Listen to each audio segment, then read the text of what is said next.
ซีโอเป็ด ฮะ เจ้าเก่งภาษาอังกฤษเลยปะ โอ้เขาไปเรียนมาแต่นอกคนในภาษาอังกฤษ นี่ใส่ อยู่นิวยอร์ก โอ้บ้านค่อยเอง ว่า โมแมนบ้านลูกค้าค่อยเนาะ ฮะเขาเรียนมาแต่คน อันท่านจะเก่งเนาะเก่ง ค่อยมักเจ้า ภาษาลาวภาษาอังกฤษวันไหนค่อยมักเจ้า คอยมักเจ้า I like you You lie to me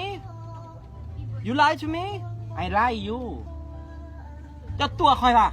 บทเดียวมันตัวไปว่าคอยมักเจ้าเด้คอยมักเจ้ากับ I like you I like you โอ้ like like ต้องคือน้ำอ่ะ ตกคือ ไล่ ป่ะ ไล่นี่แปลว่ากี่ตัว แม่นล่ะ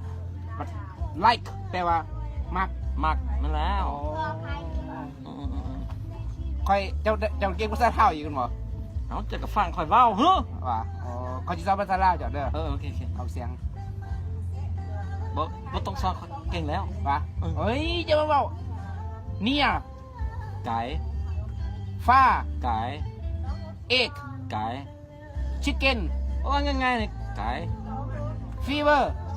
ไก่คือการเว้ย โอ้ยเจ้าบอกบ่ถือ เฮ้ย เจ้าหัน เป็น ออก บ่ เสียง ทึกจังได๋ ออกเสียงแต่ไก่ไก่ความจริงแล้ว ไก่ฮะ เนี่ยแปลว่าไก่ ไก่ ฟ้าแปลว่าไก่ ไก่ ฟีเวอร์แปลว่าไข่ ไข่ เอกแปลว่าไข่ ไข่ ชิคเก้นแปลว่าไก่ ไก่